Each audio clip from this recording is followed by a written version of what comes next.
Supreme court के chief justice B R. Gavai ने पंडित जवाहरलाल नेहरू और इंदिरा गांधी को लेकर एक चौंका देने वाला बड़ा खुलासा किया है। सीजेआई ने अपने बयान में साफ तौर पे कहा है कि भारत के प्रथम प्रधानमंत्री पंडित जवाहरलाल नेहरू ने एक मुस्लिम को चीफ जस्टिस नहीं बनने दिया है।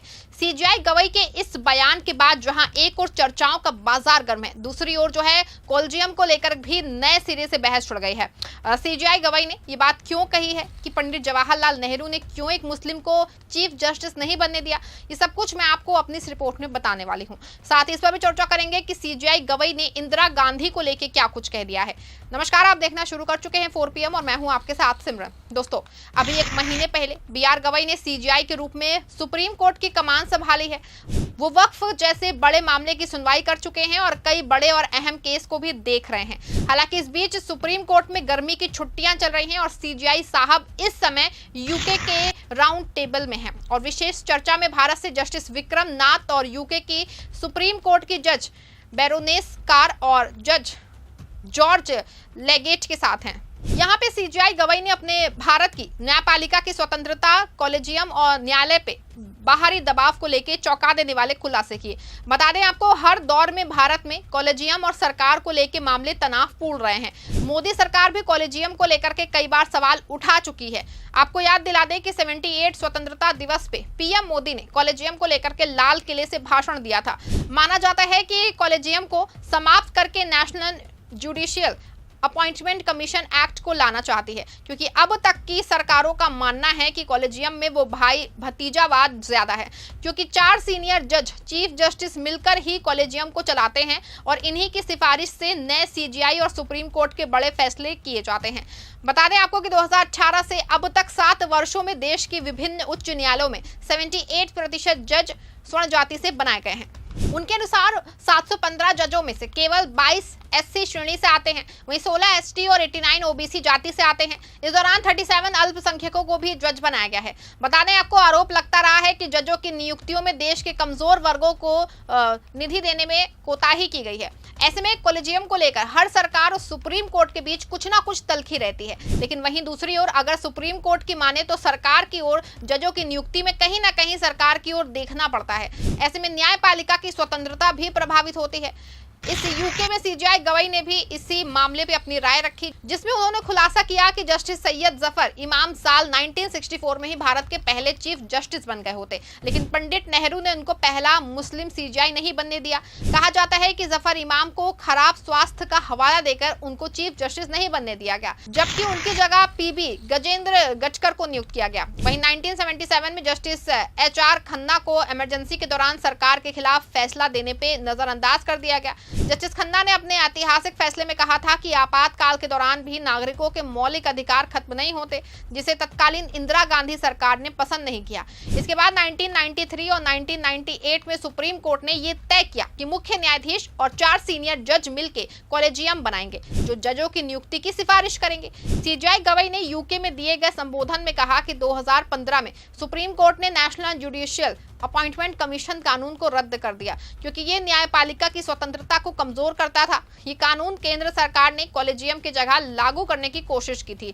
सीजेआई गवई ने यह भी कहा कि रिटायरमेंट के बाद जजों का सरकार से कोई पद लेना या चुनाव लड़ना गंभीर नैतिक चिंता का विषय है। इसमें जनता में यह संदेश जा सकता है कि फैसले भविष्य की पद लाभ की उम्मीद में दिए गए थे।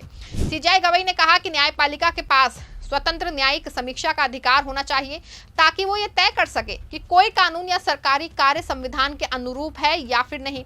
उन्होंने कहा कि न्यायाधीशों द्वारा रिटायरमेंट के बाद सरकारी पद स्वीकार करना या चुनाव लड़ना गंभीर नैतिक प्रश्न खड़े करता है। उन्होंने कहा कि इससे ये शंका उत्पन्न होती है कि कहीं निर्णायकों को भविष्य की राजनीतिक या सरकारी संभावनाओं से प्रभावित तो नहीं किया गया। इससे न्यायपालिका की निष्पक्षता और सार्वजनिक विश्वास को नुकसान पहुंच सकता है। सीजेआई ने बताया कि उन्होंने और उनके कई साथियों ने ये सार्वजनिक रूप से संकल्प लिया है कि वे रिटायरमेंट के बाद कोई सरकारी पद स्वीकार नहीं करेंगे, ताकि न्यायपालिका की गरिमा और स्वतंत्रता बनी रहे। बता दें आपको कि एक और जहां सीजेआई बीआर गवई ने कॉलेजियम को सही मानते हैं, तो दूसरी उनका मानना है कि 2 फैसले कॉलेजियम ना होने से गलत हो गए थे, जिसमें जस्टिस जफर इमाम का मामला था। अगर पंडित नेहरू ने अपने मनपसंद का चीफ जस्टिस ना नियुक्त किया होता तो जफर इमाम पहले मुस्लिम चीफ जस्टिस होते। बता दें आपको साल 1968 में जस्टिस मोहम्मद हिदायतुल्लाह देश के पहले मुस्लिम सीजेआई बने थे, लेकिन साल 1964 में ही अगर जवाहरलाल नेहरू चाहते तो सैयद जफर इमाम पहले मुस्लिम सीजेआई बन जाते। बता दें आपको कि शायद यही वजह है कि सीजेआई बीआर गवई कॉलेजियम व्यवस्था को ही बेहतर मानते हैं। बता दें आपको कि कॉलेजियम के अलावा कई बार कार्यपालिका और न्यायपालिका में टकराव की स्थिति होती है। बता दें आपको कि पिछले दिनों राष्ट्रपति ने जो है सुप्रीम कोर्ट के एक फैसले पे सवाल उठाया था और सुप्रीम कोर्ट से अपने फैसले पे दोबारा विचार करने को कहा था।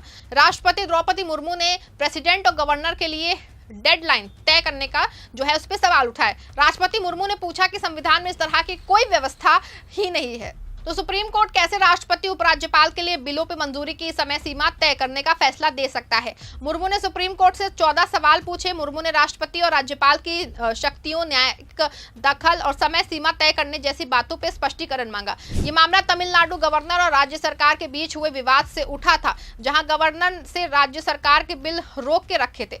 सुप्रीम कोर्ट ने 8 अप्रैल को आदेश दिया कि राज्यपाल के पास कोई वीटो पावर नहीं है। इसी फैसले में कहा गया कि राज्यपाल की ओर से भेजे गए बिल पे राष्ट्रपति को 3 महीने के भीतर फैसला लेना होगा। ये ऑर्डर 11 अप्रैल को सामने आया था। बता दें आपको कि इससे पहले सुप्रीम कोर्ट पे उपराष्ट्रपति जगदीप धनखड़ भी सवाल उठा चुके हैं। धनखड़ ने कहा था कि अदालतें राष्ट्रपति को आदेश नहीं दे सकती। संविधान के अनुच्छेद 142 के तहत कोर्ट को मिला विशेष अधिकार लोकतांत्रिक शक्तियों के खिलाफ न्यूक्लियर मिसाइल बन गया है। जज सुपर पार्लियामेंट की तरह काम कर रहे हैं। बता दें आपको कि इस बयानों के बाद पूर्व सीजेआई संजीव खन्ना ने कोर्ट के अपने काम हैं और सुप्रीम कोर्ट कानून के हिसाब से चलता है और उसके लिए संविधान ही सबसे बड़ा है। क्या इसी बयान और दिशा की ओर से आगे बढ़ के सीजेआई गवई नहीं सोच रहे हैं? कॉलेजियम क्या सुप्रीम कोर्ट के लिए सबसे बेहतर विकल्प है? क्या सीजेआई और हाईकोर्ट की नियुक्तियां कॉलेजियम को लेकर के होना चाहिए? क्या सरकार की सोच के अनुसार कॉलेजियम को बदलना जाना चाहिए? क्या कॉलेजियम ना होने की वजह से देश के पहले मुस्लिम जस्टिस सैयद जफर इमाम नहीं बन पाए थे? क्या कॉलेजियम ना होने से इंदिरा गांधी ने अपनी पसंद का चीफ जस्टिस चुन लिया था? आप इस पूरे मामले पे आपका क्या कहना है? अपनी राय कमेंट में जरूर लिखिएगा। इस खबर को लाइक शेयर करिएगा। धन्यवाद।